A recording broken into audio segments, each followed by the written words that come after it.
नमस्कार, मैं रफी और आप देख रहे हैं डीएनए इंडिया। युवती से शादी का झांसा देकर देह शोषण करने वाले आरोपी को सिविल लाइन थाना पुलिस ने नागपुर से गिरफ्तार किया है। आरोपी पहले से शादीशुदा बताया जा रहा है, जहां पुलिस द्वारा इस पूरे मामले में अनुसंधान जारी है। युवती से शादी का झांसा देकर देह शोषण करने वाले आरोपी को सिविल लाइन थाना पुलिस ने नागपुर से गिरफ्तार किया है। आरोपी पहले से शादीशुदा बताया जा रहा है, जहां पुलिस द्वारा इस पूरे मामले में अनुसंधान जारी है। पुलिस अधिकारी ने बताया कि थाने क्षेत्र की युवती ने थाने पर उपस्थित होकर मुकदमा दर्ज करवाया कि आरोपित ने उससे पहचान छिपाकर शादी का झांसा दिया और करीब 2 से 3 साल तक युवती का देह शोषण किया, जिस पर युवती ने सिविल लाइन थाने में इसका मुकदमा दर्ज करवाया। पुलिस ने बताया कि आरोपित पहले से शादीशुदा था। पीड़ित की शिकायत पर पुलिस ने मुकदमा दर्ज कर कार्रवाई शुरू की, जहां पुलिस ने कार्रवाई के दौरान आरोपित मुन्ना वाघमारे को नागपुर से अरेस्ट किया गया और आरोपित को पीसी रिमांड पर रखा गया है। इस पूरे मामले में पुलिस ने विभिन्न धाराओं में मुकदमा दर्ज किया और मामले में अग्रिम अनुसंधान में जुटी है। थाना क्षेत्र की रहने वाली पीड़िता द्वारा एक प्रकरण दर्ज करवाया गया, जिसमें शादी का झांसा देकर व्यक्ति द्वारा देह शोषण या बलात्कार का आरोप लगाया गया था, जिस संबंध में प्रकरण पंजीबद्ध कर अनुसंधान शुरू किया। इसके अंदर आरोपी मुन्ना वाघमारे को कल नागपुर से गिरफ्तार किया गया। नागपुर से गिरफ्तार किया जाकर पीसी रिमांड लिया गया है और इस संबंध में उससे अनुसंधान जारी है। सर, क्या घटना बताई गई पीड़िता द्वारा? पीड़िता द्वारा बताया गया है कि आरोपी ने उससे अपनी पहचान छिपाकर शादी की और 2 या 3 साल तक लगातार देह शोषण उसका किया। इस संबंध में उसने आरोप लगाया। सर, ये पहले शादीशुदा? हाँ, ये पहले शादीशुदा है। इनको 419, 420 और 376 आईपीसी के अंदर गिरफ्तार किया गया। अजमेर के नारीशाला रोड स्थित अशोक नगर में शराब के ठेके के संचालन के विरोध में क्षेत्रवासियों ने विरोध प्रदर्शन किया। विरोध प्रदर्शन में क्षेत्र की महिलाएं अपने बच्चों के साथ हाथों में तख्तियां लेकर सड़कों पर उतरी और ठेके के संचालन का सड़क जाम कर विरोध किया। क्षेत्रवासियों ने शराब ठेके संचालन को बंद करने या अन्यत्र स्थानांतरण के लिए जिला कलेक्टर लोकबंधु को ज्ञापन सौंपा। अजमेर के नारीशाली रोड स्थित अशोक नगर में शराब के ठेके के संचालन के विरोध में क्षेत्रवासियों ने विरोध प्रदर्शन किया। विरोध प्रदर्शन में क्षेत्र की महिलाएं अपने बच्चों के साथ सड़कों पर उतरी और ठेके के संचालन का सड़क जाम करके विरोध किया, जिस पर पुलिस क्षेत्रवासियों से समझाइश कर रही है। क्षेत्रवासियों ने शराब ठेके संचालन को बंद करने या अन्यत्र स्थानांतरण के लिए जिला कलेक्टर लोकबंधु को ज्ञापन दिया है। क्षेत्रवासियों ने बताया कि पूर्व में इसी स्थान पर शराब के ठेके का संबंधित विभाग की परमिशन से संचालन हो रहा था। उस दौरान भी क्षेत्रवासियों ने ठेके के संचालन का विरोध कर उसे बंद करवाया था। बावजूद इसके एक बार फिर इस शराब ठेके के संचालन की परमिशन दे दी गई है, जिसके विरोध में सभी क्षेत्रवासी ठेके के बाहर एकत्रित होकर विरोध प्रदर्शन कर रहे हैं। आक्रोशित महिलाओं ने कहा कि इस ठेके के कुछ ही दूर पर स्कूल है, जहां उनके बच्चे पढ़ने जाते हैं। इस ठेके के संचालन से उनके मन में सुरक्षा के प्रति भय पनप रहा है। अराजक तत्वों की उपस्थिति से कई तरह की सुविधाओं का सामना करना पड़ रहा है, जिसके चलते क्षेत्रवासियों प्रशासन से शराब ठेके के संचालन को बंद करवाने या अन्यत्र स्थानांतरण की मांग कर रहे हैं। सर, ये देखिए पूरे क्षेत्रवासी यहाँ पर नारीशाला रोड पर पूरा मोहल्ला इकट्ठा होकर के, क्षेत्रवासी इकट्ठा होकर के ये ठेका जो खुल रहा है, पास में स्कूल है, 2 स्कूल है, मंदिर है। पहले भी 2 साल पहले जब ये ठेका खुला तो क्षेत्रवासी ने विरोध करके इसको स्थानांतरण कराया था, लेकिन ये लोग राजनीति रिश्वत रखते हुए यहाँ पर अपने पैसों के बल दम पर ये ठेका खोलना चाह रहे हैं और छोटे छोटे बच्चे स्कूल जाते हैं, मंदिर जाते हैं। इस ठेके से खुलने से यहाँ पर असामाजिक तत्वों का जमावड़ा रहेगा, महिलाओं के साथ छेड़छाड़ होगी। इन महिलाओं के साथ कोई अगर मान लीजिए कोई घटना घटित होती है तो कौन जिम्मेदार होगा? इसलिए हमारा सबसे ज़्यादा विरोध यही है कि इस ठेके को यहाँ से स्थानांतरण करके कहीं और लगाया जाए और ये जब तक विरोध प्रदर्शन जारी रहेगा तब तक रोड जाम रहेगा, तब तक आकर के अधिकारी यहाँ पर कोई ना कोई संतुलित जवाब नहीं देता कि इस ठेके को यहाँ से हटा दिया जाए। मैं इस मीडिया माध्यम से ये सूचित करना चाहता हूँ कि हम लोग अशोक नगर नारीशाला रोड और अशोक नगर स्नेह मंडल के संयुक्त तत्वाधान में आज इस जो शराब की दुकान खुली है, इसके विरोध में इसको बंद करवाने के लिए हम प्रशासन से मांग करने के लिए यहाँ पे एकत्रित हुए हैं। और पहले भी प्रशासन के द्वारा इस दुकान को खोली गई थी, यहीं पे खोली गई थी, इसी जगह खोली गई थी। वो प्रशासन हमारे प्रोटेस्ट के बाद में बंद हुआ, लेकिन फिर प्रशासन ने अपने हठधर्मी दिखाते हुए वापस यहीं पे इसको खोलने की कोशिश की है, जो हमको क्षेत्रवासियों को, अशोक नगर स्नेह मंडल को और बाड़िया और अशोकनगर के ये नारीशाला रोड के तमाम लोगों को हमको ये कतई मंजूर नहीं है। सर ये है छोटे छोटे बच्चे स्कूल जाते हैं, यहाँ पे ठेका खुल जाएगा, भीड़ हो जाएगी, लोग देखते रहेंगे इन बच्चों को और कैसे कैसे नशे में कैसे कैसे लोग यहाँ सड़कों पे घूमते रहेंगे। हमारे बच्चे सेफ नहीं है, मेरी छोटी गुड़िया भी है, कभी मान लो अकेले आए तो कितना दिक्कत हो सकती है बच्चों के लिए यहाँ ठेका खुलने से। ये शराब की दुकान की वजह से हमने प्रदर्शन किया है और विरोध किया है, क्योंकि स्कूल है हमारे इधर अरोज पब्लिक, वहाँ उसके सामने ये ठेके की दुकान करी है, तो हमने इसने विरोध किया है, इसको बंद करो। अगर बंद नहीं होती तो फिर हम रोज प्रदर्शन करेंगे, क्योंकि हमारे बच्चे आते हैं, पेरेंट्स आते हैं, उन पे क्या असर पड़ेगा। विरोध प्रदर्शन एक शराब का आबकारी विभाग के द्वारा एक स्कूल और एक परिवार में निवास करने वाले लोगों के 50 मीटर के दायरे में एक स्कूल है, वहाँ पे एक ठेके की परमिशन दी गई है। इसमें एक सभी लोगों में गुस्सा है। हम प्रशासन से मांग करते हैं कि इस ठेके को तुरंत प्रभाव से निलंबित करके दूसरी जगह अलॉट किया जाए, अन्यथा हम ज्ञापन कलेक्टर साहब को, विधायक महोदय को और प्रशासन को पूरी चेतावनी देते हैं। जब तक हमारी कार्रवाई या इस ठेका नहीं हटेगा हम रोड पे आंदोलन करेंगे, कलेक्टर को ज्ञापन देंगे, जो भी हमसे होगा हम अजमेर की पुरानी मंडी स्थित मन्ना हवेली में सीनियर सिटीजन सोसाइटी के कार्यकर्ताओं ने पहलगाम आतंकी हमले के विक्टिम्स को श्रद्धांजलि देने के लिए गत शाम श्रद्धांजलि सभा का आयोजन किया, जिसमें कार्यकर्ताओं ने हमले में शहीद हुए विक्टिम्स को याद कर उनकी शांति के लिए मौन सभा का आयोजन किया। पहलगाम आतंकी हमले के विरोध में पूरे देश के नागरिकों में भारी रोष व्याप्त है। देश भर में विरोध प्रदर्शन हो रहे हैं। इसी क्रम में अजमेर शहर के विभिन्न क्षेत्रों में विरोध किए जा रहे हैं और जहां इसी क्रम में अजमेर की पुरानी मंडी स्थित मन्ना हवेली में सीनियर सिटीजन सोसाइटी के कार्यकर्ताओं ने पहलगाम आतंकी हमले के विक्टिम्स को श्रद्धांजलि देने के लिए गत शाम श्रद्धांजलि सभा का आयोजन किया, जिसमें कार्यकर्ताओं ने हमले में शहीद हुए विक्टिम्स को याद कर उनकी शांति के लिए मौन सभा का आयोजन किया। कार्यक्रम में गायत्री परिवार की ओर से संकल्प पाठ का आयोजन करवाया गया। नगर निगम नेता प्रतिपक्ष द्रौपदी कोली समेत कार्यकर्ताओं ने शहीदों को पुष्प अर्पित कर उनकी आत्मा की शांति की कामना की। कोली ने कहा कि पूरे देश को एक होकर आतंकवाद का विरोध करे और आतंकवाद के खिलाफ लड़े और देश में एकता बनाए रखे। आज सीनियर सिटीजन के द्वारा जो हमारे पहलगांव में जो आतंकियों ने 26 लोगों को गोली से भून दिया, उन लोगों के लिए एक श्रद्धांजलि कार्यक्रम का आयोजन किया गया। यहाँ पर सभी लोग उनको श्रद्धांजलि दी और देश की एकता और अखंडता को किस तरह से बनाए रखे उस पर भी सब लोगों ने कहा। और इस देश को आज एकता की आवश्यकता है। इस देश को ज़रूरत है कि सब लोग मिलकर इस आतंकवाद का विरोध करें, आतंकवाद के खिलाफ लड़े और इस देश में एकता बनाए रखे, जिससे कि आने वाले समय में कई ऐसी दुर्घटना ना हो और हमारे जो देश के लोग हैं और जो वीर गति को प्राप्त हो वो इस तरह से ना प्राप्त हो। किसी का बेटा, किसी का बाप, किसी का भाई जब इस दुनिया से जाता है तो बहुत दुख होता है। इसलिए हमें आतंकवाद के लिए सब लोगों को एक होकर एकजुटता से लड़ना पड़ेगा। स्वामी आनंदी सरस्वती ने कहा कि हमले की परिस्थितियों पर विचार किया जाए, जिससे आतंकवाद की गतिविधियां मजबूत बनती है। धर्म पूछकर मारा जाना बेहद ही चिंता की बात है। यह दर्शाता है कि देश में किस तरह की अराजक गतिविधियां बढ़ रही हैं। इस विषय पर आज श्रद्धांजलि में आज विचार विमर्श किए गए और मृतकों की आत्मा की शांति की कामना की गई। आज आतंकवादियों द्वारा भारतीयों की जो हत्या की गई, उन्हें जो मारा गया, उनके लिए श्रद्धांजलि सभा आयोजित की गई मन्ना हवेली में।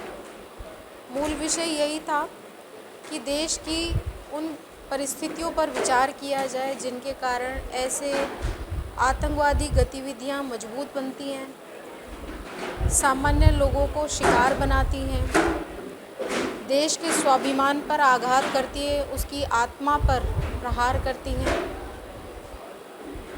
धर्म पूछकर मारा जाना ये बड़ी चिंता की बात है कि देश में किस तरह की अराजक गतिविधियां बढ़ रही हैं।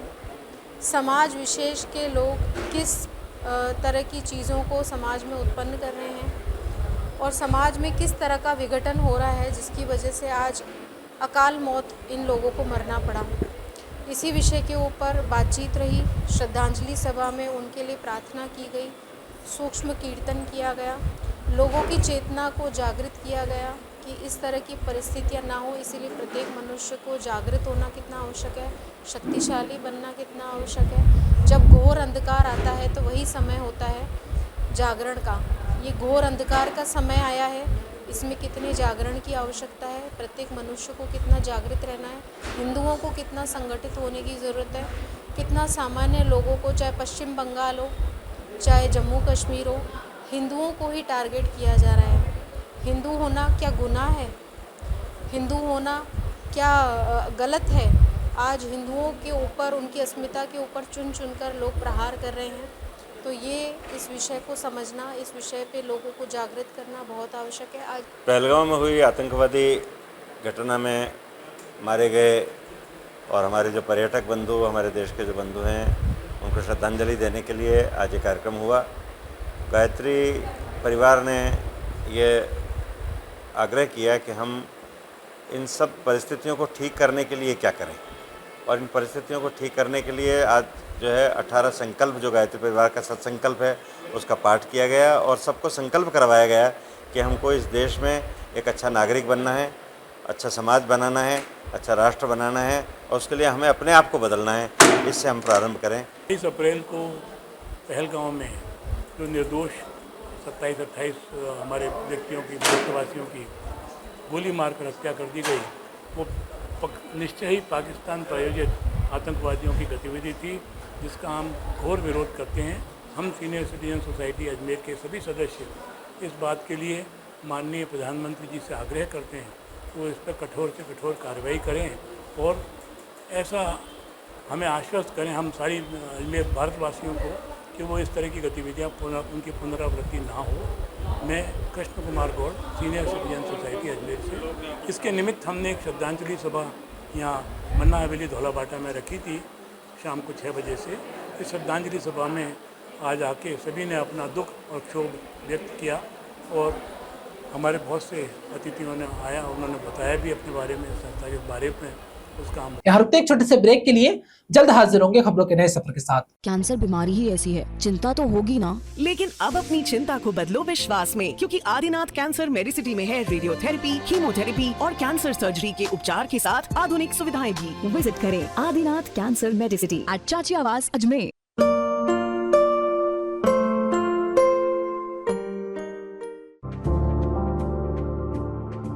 Excited? Holidays will be very boring for me.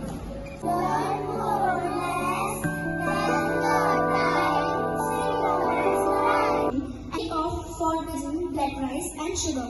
This black rice has a very unique flavor.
Rajasthan केंद्रीय विद्यालय के मुख्य द्वार के सामने चल रहे एबीवीपी का अनिश्चितकालीन धरना लगातार तीसरे दिन भी जारी रहा और विद्यार्थी इस भीषण गर्मी में भी धरना स्थल पर टेंट के नीचे डटे हुए हैं।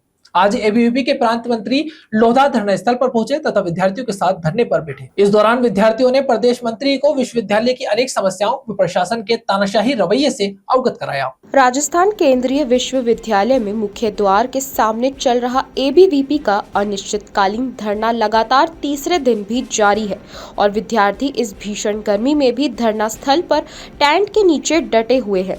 आज एबीवीपी के प्रांत मंत्री लोधा धरना स्थल पहुंचे तथा विद्यार्थियों के साथ धरने पर बैठे। इस दौरान विद्यार्थियों ने प्रदेश मंत्री को विश्वविद्यालय की अनेक समस्याओं व प्रशासन के तानाशाही रवैये से अवगत करवाया। विद्यार्थियों ने यह भी बताया कि विश्वविद्यालय प्रशासन ने धरने को दबाने के लिए यहां पर आने वाले विद्यार्थियों की गेट पर डिटेल्स लिखवाना शुरू कर दिया है ताकि उन्हें टारगेट करके दबाव बनाकर धरने में शामिल नहीं होने के लिए डरा धमका सके। प्रदेश मंत्री लोधा ने कहा कि वीसी साहब खुद एसी की हवा में बैठे हैं और कैंपस की मूलभूत समस्याओं व प्रशासन की हिटलरगिरी को लेकर इस भीषण गर्मी में धरने पर बैठे विद्यार्थियों की सुध नहीं ले रहे हैं। ऐसे कुलपति को अपने पद पर बने रहने का कोई अधिकार नहीं है। विश्वविद्यालय इकाई अध्यक्ष रामूराम जानी ने बताया कि विश्वविद्यालय में वित्तीय अनियमितताओं, भर्ती प्रक्रियाओं में धांधली, सरकारी पैसे के दुरुपयोग को लेकर एबीवीपी जल्द बड़ा खुलासा करेगी। साथ ही कुलपति को चेताया कि अगर जल्द सभी मांगे नहीं मानी गई तो पूरे राजस्थान में और देश की सभी सेंट्रल यूनिवर्सिटीज में इस तानाशाह, अहंकारी व आत्मदुख कुलपति के पुतले फूंके जाएंगे। जब जनवरी के अंदर यहाँ का विद्यार्थी परिषद का कार्यकर्ता विद्यार्थी हितों में और खेल के हितों के लेके अपनी मांग उठाता है तो विश्वविद्यालय प्रशासन द्वारा छात्रों की आवाज को दबाने के लिए 5 विद्यार्थी कार्यकर्ताओं को हॉस्टल से सस्पेंशन किया जाता है और एक को एकेडमिकली भी सस्पेंड किया जाता है। ये विद्यार्थियों की आवाज को दबाने का प्रयास है। उस आवाज के खिलाफ और कुलपति महोदय के तानाशाही रवैये और यहाँ पर व्याप्त अनियमितताओं और समस्याओं विद्यार्थियों की समस्याओं के विरोध में विद्यार्थी परिषद पिछले 3 दिनों से यहाँ अनिश्चितकालीन धरने पर बैठी है, जिसके लिए कल कमेटी का गठन किया था और हमने हमारी जो समस्त मांगे हैं वो कमेटी के समक्ष रखी है। जब तक हमारा सस्पेंशन वापस नहीं ले लिया जाएगा और विद्यार्थियों की सभी मांगे पूरी नहीं की जाएगी तब तक विद्यार्थी परिषद अनिश्चित आंदोलन पे बैठी रहेगी। और कुलपति महोदय द्वारा मीडिया के अंदर झूठे और भ्रामक बयान देकर इस धरने को मिसगाइड करने का काम किया जा रहा है। यूनिवर्सिटी की पीआरओ मैम कहती है कि एबीवीपी का यहाँ जो धरना पे बैठे थे उनका क्रिकेट की टीम से कोई लेना देना नहीं है, जबकि जो कमेटी की बैठक होती है उसके अंदर जिस एक को वार्निंग देकर छोड़ा जाता है वो क्रिकेट का खिलाड़ी था और पिछली बार वेस्ट जोन के अंदर यूनिवर्सिटी के टीम में यूनिवर्सिटी का टीम के अंदर वो खिलाड़ी था और यूनिवर्सिटी की टीम की तरफ से भाग लेके वो आता है और उसको वार्निंग देके छोड़ा जाता है। तो मुझे ये समझ में नहीं आता, पीआरओ मैम एक तरफ पीआरओ मैम कहती है क्रिकेट का कोई शामिल नहीं था, दूसरी तरफ प्रोक्टोरियल और सीसीआर कमेटी जो सीसीआर और डिसिप्लिनरी कमेटी बैठती है वो उसको वार्निंग देके छोड़ती है। मैं कुलपति और कुल सचिव महोदय से भी पूछना चाहूंगा, हम विश्वास किस पे करें, सीसीआर और डिसिप्लिनरी कमेटी के बयान पे विश्वास करें या पीआरओ मैम की बात पे विश्वास करें? ये जो विरोधाभासी बयान दे रहे हैं वास्तव में हकीकत ये झूठे और भ्रामक बयान देकर ये आंदोलन को दबाने का और बरगलाने का काम और अपना जो तुगलक की फरमान जारी किया उसका बचाव करने का कार्य कर रहे हैं। और हमने मांग पत्र तो दिया ही दिया है, लेकिन जब से हम धरने पर बैठे हैं विद्यार्थी कर्मचारियों, विद्यार्थियों, पूर्व विद्यार्थियों से अनेकों प्रकार की वित्तीय अनियमितता, भ्रष्टाचार, भर्ती प्रक्रियाओं में धांधली, सरकारी पैसे के दुरुपयोग की अनेकों शिकायतें हमारे पास आ रही है। हम उन सबके तथ्य जुटा रहे हैं, उन पर और सबूत जुटा रहे हैं और उन सबको लेकर भी हम एक जल्द बहुत बड़ा खुलासा यहाँ पर करने वाले हैं। विद्यार्थियों की और भी कई समस्याएं जो कल के मांग पत्र में एड्रेस नहीं थी उनको लेकर भी हम जल्द बड़ा खुलासा करेंगे और अगर हमारी मांगे जल्द से जल्द नहीं मानी गई तो विद्यार्थी परिषद पूरे राजस्थान में आंदोलन तो करेगा ही करेगा, उसके साथ साथ देश भर की सारी सेंट्रल यूनिवर्सिटी के अंदर इस तानाशाह, अहंकारी और आत्ममुग्ध वाइस चांसलर के पुतले सारी सेंट्रल यूनिवर्सिटी के अंदर फूंके जाएंगे। गंज थाना क्षेत्र निवासी व्यक्ति से धोखाधड़ी का मामला सामने आया है, जहां अज्ञात व्यक्ति द्वारा आधार कार्ड से मनी लॉन्ड्रिंग के केस का झांसा देकर पीड़ित से करीब 1 लाख रुपए हड़प लिए गए। पीड़ित ने इस पूरे मामले की शिकायत संबंधित थाने में दर्ज करवाई है। गंज थाना क्षेत्र निवासी व्यक्ति से धोखाधड़ी का मामला सामने आया है, जहां अज्ञात व्यक्ति द्वारा आधार कार्ड से मनी लॉन्ड्रिंग के केस का झांसा देकर पीड़ित से करीब 21 लाख रुपए हड़पे। पीड़ित ने इस पूरे मामले की शिकायत संबंधित थाने में दर्ज करवाई। पुलिस ने मुकदमा दर्ज कर जांच शुरू कर दी है। साइबर थाने के पुलिस अधिकारी ने बताया कि फायसागर निवासी गोविंद धरे ओझा को कुछ दिनों पहले अज्ञात व्यक्ति का फोन आया, जिसमें बदमाश ने खुद को ईडी का अधिकारी बताकर पीड़ित को आधार कार्ड से मुंबई में फर्जी मनी लॉन्ड्रिंग केस चलने की बात कही, जिस पर पीड़ित ने शुरुआत में फर्जीवाड़े की बू को भाप लिया, परंतु कुछ समय बाद बदमाश की बातों में उलझ गया और ऑनलाइन रुपए ट्रांसफर कर दिए। पुलिस अधिकारी ने बताया कि पीड़ित ने बदमाश को अलग अलग ऑनलाइन ट्रांजैक्शन के माध्यम से कुल 21 लाख रुपए ट्रांसफर किए, जिस पर पीड़ित ने संबंधित थाने में इस पूरे मामले की रिपोर्ट दर्ज करवाई। पुलिस ने मुकदमा दर्ज कर जांच शुरू कर दी है। ताराचंद जी, ये रावतनगर कॉलोनी फाइसागर PS गंज अजमेर के, इनको एक ऐसा व्हाट्सएप कॉल पर कॉल आया कि आपका आधार कार्ड मुंबई में चल रहा है, जिस पर कोई अज्ञात नंबर है, जिस पर मनी लॉन्ड्रिंग का केस चल रहा है। इनके 2-3 बार इस तरह से इनका फ़ोन आकर इन्होंने तो पहले तो कहा कोई नहीं चल रहा, कि नहीं आपका चल रहा है। वो एक इस तरह का साहब हम मनी लॉन्ड्रिंग के वहाँ से ED के वहाँ से बोल रहे हैं और आप हमें सपोर्ट करो। इस हिसाब से करके इनके साथ गुमराह करके इनके 20-21 लाख रुपए इनसे अलग अलग ट्रांजैक्शन, कोई 11 लाख का, कोई 12 लाख का, ऐसा इनके साथ हुआ। ये करीब 3-4-5 दिन पहले की घटना है जी। किस नाम से किया गया है? ये गोविंद हरे ओझा है, मुलजिम अज्ञात है जी। ऑनलाइन हुआ गया सर? पेमेंट इन्होंने टोटल ऑनलाइन किया। नसीराबाद के सकल हिंदू समाज सहित अन्य संगठनों ने नसीराबाद उपखंड अधिकारी देवीलाल यादव को भारत के राष्ट्रपति के नाम ज्ञापन देकर पहलगाम में हुए आतंकी हमले की रचना करते हुए नरसंहार करने वाले आतंकियों और उनको इस घृणित कृत्य में साथ देने वाले लोगों के खिलाफ कठोर कार्रवाई करते हुए उनके कड़ी से कड़ी सजा देने की मांग की।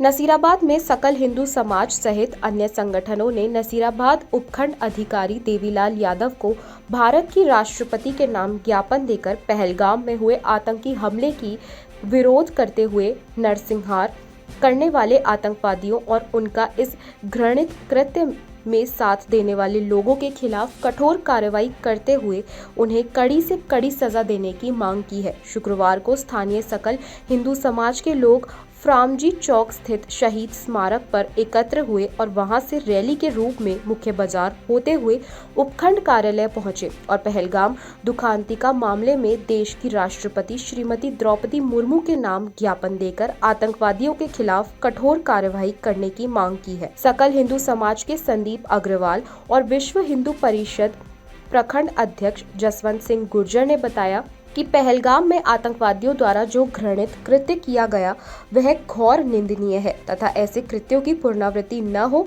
इसके लिए भारत सरकार को कड़े कदम उठाने होंगे। सकल हिंदू समाज के लोगों ने ऐसे कृत्य करने वाले आतंकवादियों के खिलाफ कठोर कार्रवाई की मांग की है। इसी प्रकार स्थानीय सैन समाज के लोगों ने सैन जयंती के अवसर पर सर्वप्रथम पहलगाम दुखांतिका पर शोक व्यक्त करते हुए उपखंड अधिकारी को ज्ञापन सौंपा।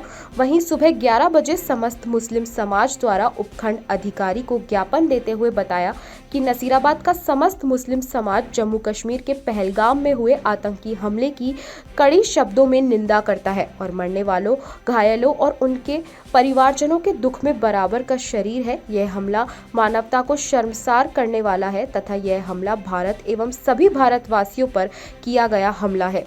ऐसे हम लोगों का मकसद देश में भाई ग्रहण और सांप्रदायिकता को फैलाना होता है, जिसे रोकने के लिए हमें अमन, शांति और भाईचारे के साथ एकजुट रहना होगा, क्योंकि आतंकियों का कोई मजहब नहीं होता। इसीलिए समस्त मुस्लिम समाज इस कृत्य की घोर निंदा करता है और तथा दोषियों को कड़ी से कड़ी सजा देने की मांग भी करता है।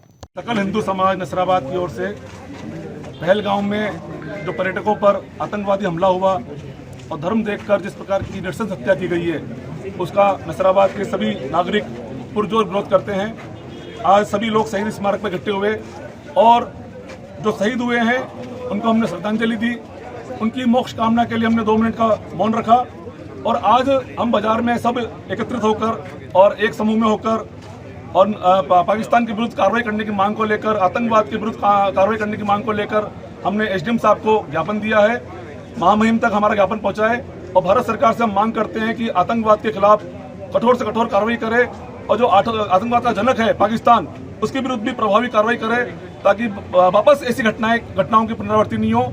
ऐसी हम मांग भारत सरकार से करते हैं। आज ये मुस्लिम समाज इसलिए इकट्ठा हुआ है कि पहलगाम में जो कश्मीर में जो आतंकवादी हमला हुआ ना, इसकी आम मुसलमान घोर निंदा करता है, कड़ी से कड़ी निंदा करता है और जो है जो निर्णय भी ये जुल्म करा उनको कड़ी से कड़ी सजा मिलनी चाहिए। आज ये ज्ञापन दिया है, ये आम मुस्लिम समाज की तरफ से दिया गया, किसी एक व्यक्ति की तरफ से नहीं दिया गया, और सभी भाई इसे मिलजुल के उनको सभी इसकी निंदा करते हैं। खबरों के सफर में अभी सिर्फ इतना ही, फिर हाजिर होंगे खबरों के नए सफर के साथ। तब तक के लिए दीजिए इजाजत, नमस्कार।